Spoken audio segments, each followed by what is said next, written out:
Hi, I'm Christy Sullins. I'm Angel's mama, and I'm excited to be here to share her story with you today. I'm Johnny Sullins. I'm her daddy, and I am honored to be a part of the Riedel and Cody Fund to share her story today. A little bit about how I met Angel for the first time.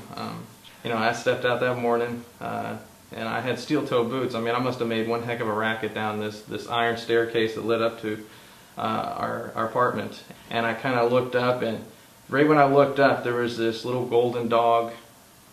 She was just a little puppy, just sitting there like a little dingo pup, with her little ears flopped over like this, and just staring at me like this. And like I said, I must have made a ton of noise. And she was sitting right down there at the base of the stairs and didn't move. It was almost as though she was waiting on me. And right at that exact moment, I remember the sun just peeked over the rooftops and just lit her up like gold. And I just scooped her up, ran her up the stairs because I was late for work, threw her in the apartment and said, "Honey, there's a dog in the apartment. I'll see you later." There was this little dog with these ears bigger than her head. She was so cute. Picked her up, put her in the bath right away, and she just looked at me and trusted me, and I brought her in the bed, and she just put her paw right on top of me, looked me in my eyes, and that was it. We discovered that Angel had a lump on her one morning. After we do the exercise and after we do the training, we always do, we call it a love attack. Or Poochie Pilates. Or Poochie Pilates. That morning we rolled, she rolled over on her belly and was doing all the playful dog angel stuff, just, loving every bit of it and just eating it all up. And I was rubbing her belly and I noticed that she had a lump near the lower part of her abdomen. And it was kind of oddly shapen, and it took us by surprise. We had, just gotten married. About 2 weeks before? About 2 weeks before that, she was a flower girl at our wedding, and then all of a sudden, bam, here it is, just a whole bunch of reality all of a sudden. Angel went to the doctor. She went to go see her vet, Dr. Tosh, and, Dr. Tosh took a test. she stuck something inside, and she tested the lump, and it came back negative for cancer. And so we were like, great, this is awesome. So, thank goodness. So she's like, here's some antibiotics, but here's some medicine just in case it's a mast cell tumor. If it is, this medication will make it go away. And if it's not, then, nothing will happen. No big deal. We'll just take her off. So the lump was still there. It had gone down, but it was still noticeable. And the thing was that Romeo had been sniffing at Angel's behind. I know dogs do that, but Romeo doesn't do that really to Angel all the time, and he wouldn't quit. He wouldn't quit pestering her. He was just after her all the time. And so I thought, something's up. Something's not right. He just kind of it was like he was trying to tell me like to fix it or something. And so we called the vet again, and she said, okay, bring her back in. We're gonna do another test. So they did another one, and this time it actually came back positive. Yeah. She called us just 4 days later. We got a phone call, and I was sorting Mardi Gras beads, and she just said it's positive for cancer. She has lymphoma, and we could extend her life with chemotherapy, but that she would not make our dog sick. She would not do it. She said that she will make her comfortable, and she will try and give her as long as possible, but that it's just about making them comfortable. It's just about making them comfortable. It was not what we expected. It was like a punch in the face or something. We were just like, this can't be true. So then Johnny said, I said, we were kind of hoping for a cure. Is that a possibility? They call me an optimist, but for some reason I think there's one out there. Meeting with the internist that was going to stage Angel, she had given us a certain set of options, and none of those sounded good. She came back with an answer to my question: was there a cure? And the answer was, well, there is actually, and it's relatively new. It's only been around for a couple of years, and it's called a bone marrow transplant. And I thought, what? That's for human beings. There's a bone marrow transplant for a dog. The bone marrow transplant option that the doctor gave us sounded like a real winner, the one and only option that we could really hope for. And she was surprised. Dr. Gayron came back, and her exact words were, "You wanted a cure?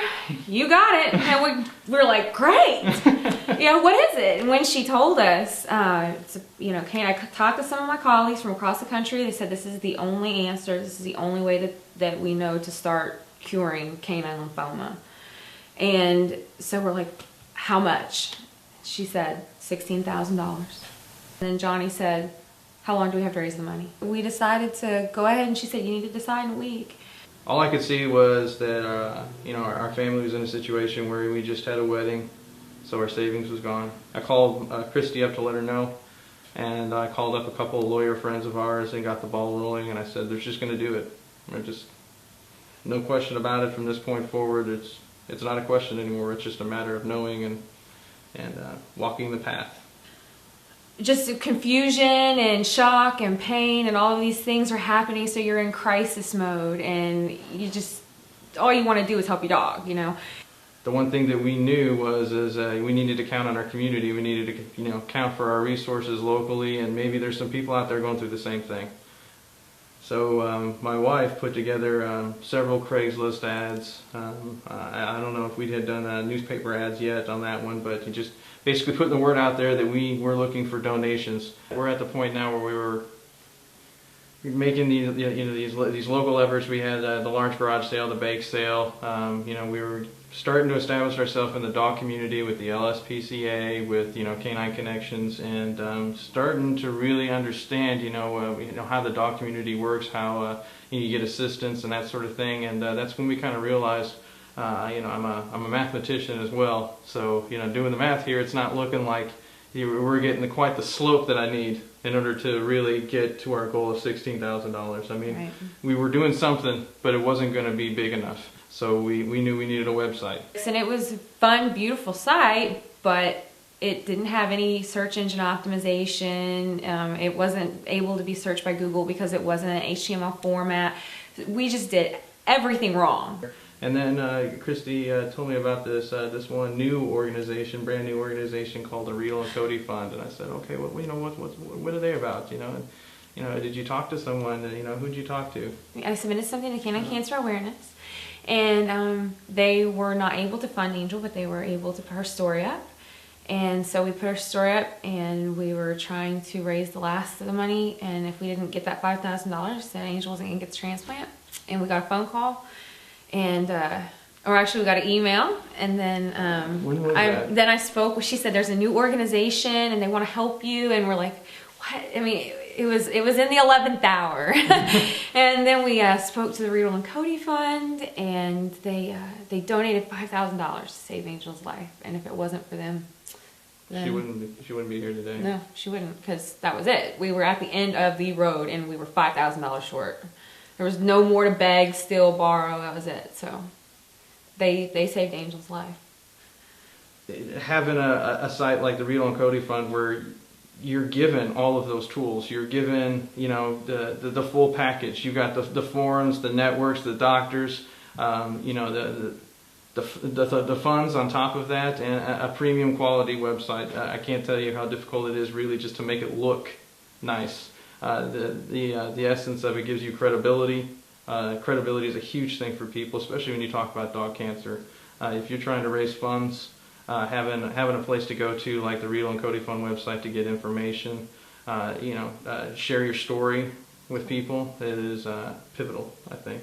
And to be able to talk to people that are going through the same thing as you or who have already gone through it is just priceless. To be able to share what you've learned, to be able to tell people, and it all to be documented in one place, in a place that you can trust, where there are professionals all across the board, literally the board. Well, they're experts, and they're going to answer any question you have. Everything that's on the site is legitimate. And now here we are, 5 months out, and she's still in remission. She's still 100% cancer. So by all statistical means, according to NCSU, she is cured. That's incredible. That's incredible. And if Angel's story can help save another dog's life, just information, even extend another dog's life, or give another pet owner some peace of mind, then it's all worth it. Thank you all for listening to our story today. We wish you the best of luck with your pack.